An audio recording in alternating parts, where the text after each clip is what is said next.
Good morning students. आज का हमारा जो टॉपिक है वो ऑक्सीजन साइकिल है। बड़ा महत्वपूर्ण है, प्राणियों के जीवन के लिए बहुत महत्वपूर्ण प्राणवायु गैस ऑक्सीजन है, जो कि एक प्रकार का गैसीय चक्र है। ऑक्सीजन साइकिल को समझने से पहले हम जैव भू रासायनिक चक्र या बायो जियोकेमिकल साइकिल्स के बारे में परिचयात्मक अध्ययन कर रहे हैं। देखिए, सभी जीवों को कई प्रकार के रासायनिक तत्वों की आवश्यकता संश्लेषण एवं उपापचय क्रियाओं के लिए निरंतर होती है। कार्बोहाइड्रेट्स एवं लिपिड्स कार्बन, हाइड्रोजन व ऑक्सीजन से मिलकर बने होते हैं। प्रोटीन्स में इन तीनों के अलावा नाइट्रोजन भी पाई जाती है। न्यूक्लिक अम्लों में नाइट्रोजन के साथ फॉस्फोरस भी पाया जाता है और गंधक यानी सल्फर कई अमीनो अम्लों में पाए जाते हैं। इनके अतिरिक्त पोटेशियम, कैल्शियम, मैग्नीशियम व लोहा यानी आयरन भी विशिष्ट रूप में जीवों में पाए जाते हैं। इन तत्वों के अतिरिक्त जीवों को शरीर निर्माण के लिए अन्य तत्वों की भी आवश्यकता होती है, जैसे क्लोरोफिल में मैग्नीशियम, रक्त में लोहे की, एटीपी निर्माण में फास्फोरस, कोशिका भित्ति एवं अस्थियों के निर्माण के लिए गंधक एवं नाइट्रोजन की आवश्यकता होती है। ये खनिज तत्व जो हैं वो भूमि से बार बार पौधों द्वारा अवशोषित होकर विभिन्न जीवों में होते हुए निरंतर सक्रिय पथ में भ्रमण करते रहते हैं। ये सभी तत्व अलग अलग मात्रा में वायुमंडल, जलमंडल तथा स्थल मंडल में पाए जाते हैं। इन स्थलों से जीव अपनी आवश्यकता अनुसार इन तत्वों का अवशोषण करके एक चक्र के रूप में इन्हें पुनः लौटा देते हैं। अतः खनिज चक्रों के पृथ्वी एवं जीवों के माध्यम से होकर सक्रिय भ्रमण को जैव भू रासायनिक चक्र या बायो जियोकेमिकल साइकिल कहते हैं। इस प्रकार तत्वों के जैव भू रासायनिक चक्रों को मूलतः हम 3 भागों में बांट सकते हैं। पहला जल चक्र, हाइड्रोलॉजिकल साइकिल, इसमें जल का परिसंचरण होता है। दूसरा गैसीय चक्र, गैसीय साइकिल, इसमें गैसों के रूप में उपस्थित तत्वों का परिसंचरण होता है, जैसे ऑक्सीजन, कार्बन डाइऑक्साइड और नाइट्रोजन या कार्बन, हाइड्रोजन। इसी प्रकार अवसादी चक्र, सेडिमेंट्री साइकिल में, इसमें ऐसे तत्व जो कि गैसों के रूप में उपस्थित नहीं होते हैं उनका परिसंचरण होता है, जैसे कैल्शियम, गंधक, फास्फोरस, मैग्नीशियम इत्यादि। देखिए, अब हम ऑक्सीजन साइकिल के बारे में चर्चा कर रहे हैं। देखिए, ऑक्सीजन जो कि वातावरण में बहुतायत से पाई जाती है, नाइट्रोजन के बाद में सबसे अधिक मात्रा में वायुमंडल में ऑक्सीजन गैस उपस्थित होती है और ये लगभग 21% के आसपास वायुमंडल में उपस्थित होती है और जीवन के लिए अति आवश्यक होती है। इसलिए इसको हम प्राणवायु या जीवन गैस के नाम से भी इसको पुकारते हैं।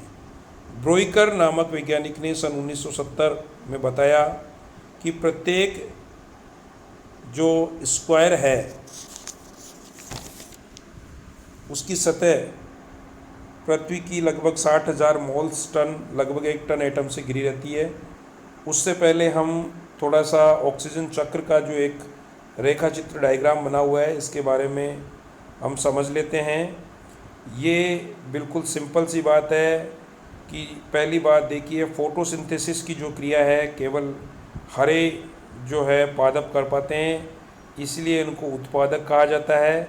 ये प्रकाश संश्लेषण या फोटोसिंथेसिस की जो क्रिया है वो कार्बन डाइऑक्साइड और जल की उपस्थिति में होती है और ये क्रिया हमेशा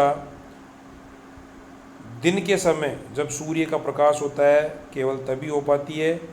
और जो है ये हरे पौधे प्रकाश संश्लेषण की क्रिया द्वारा उत्पादक की भूमिका निभाते हैं और इस प्रकार प्रकाश संश्लेषण की क्रिया में सबसे पहले तो कार्बनिक जो है भोज्य पदार्थ बनता है।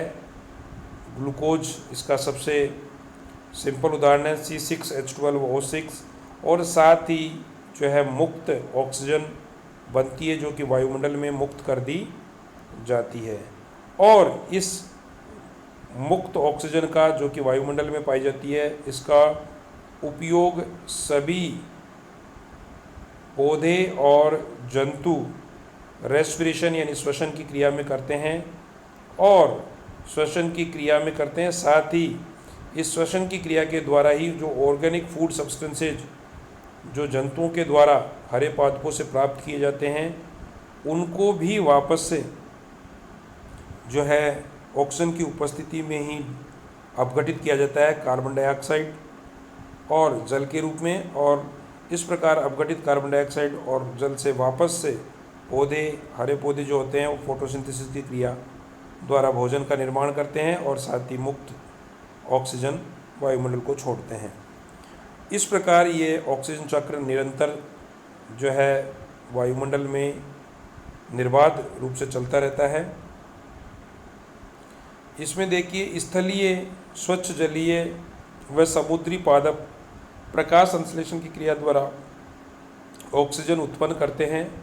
लगभग सभी ऑक्सीजन पादपों द्वारा उत्पन्न होती है। सूक्ष्म जीवों, पादपों व जंतुओं द्वारा श्वसन में उपयोग में लाई जाती है।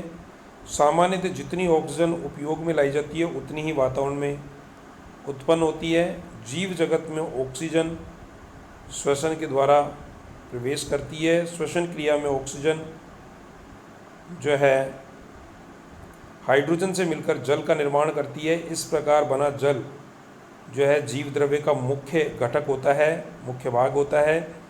यही जल जीवों के लिए ऑक्सीजन व हाइड्रोजन के स्रोत का कार्य करता है। इस प्रकार जीव जगत में प्रवेश की गई ऑक्सीजन के 3 निम्नलिखित भविष्य होते हैं। कुछ ऑक्सीजन की मात्रा उत्सर्जित पदार्थों में उपस्थित जल के साथ वायुमंडल को पुनः लौटा दी जाती है। कुछ ऑक्सीजन यानी जो जल में उपस्थित होती है उसकी मात्रा शरीर में जीव द्रव्य या प्रोटोप्लाज्म निर्माण में काम में ली जाती है। यही जल यहाँ हाइड्रोजन और ऑक्सीजन का मूल स्रोत होता है। इस प्रकार ऑक्सीजन शरीर में तब तक रहती है जब तक उसकी मृत्यु नहीं हो जाए। मृत्यु के बाद में शरीर का क्षय या अपघटन होने के दौरान ऑक्सीजन पुनः वायुमंडल को लौटा दी जाती है। यह ऑक्सीजन स्वतंत्र रूप से वातावरण में नहीं लौटती है, अपितु जल और CO2 यानी कार्बन डाइऑक्साइड के रूप में वायुमंडल को पास लौटती है। जल के अंदर उपस्थित ऑक्सीजन का तीसरा भविष्य जो है वो प्रकाश संश्लेषण में जल का उपयोग होता है और जल में उपस्थित हाइड्रोजन ग्लूकोज के निर्माण में भाग लेती है। वह ऑक्सीजन सह उत्पाद के रूप में स्वतंत्र हो जाती है। ये स्वतंत्र हुई ऑक्सीजन फिर से श्वसन में उपयोग ले ली जाती है और जलीय पादपों के लिए ऑक्सीजन का जो स्रोत होता है वो जल में घुली हुई O2 या ऑक्सीजन के रूप में होता है। इन जलीय पादपों के लिए O2 एक कारक के रूप में होती है। Thank you.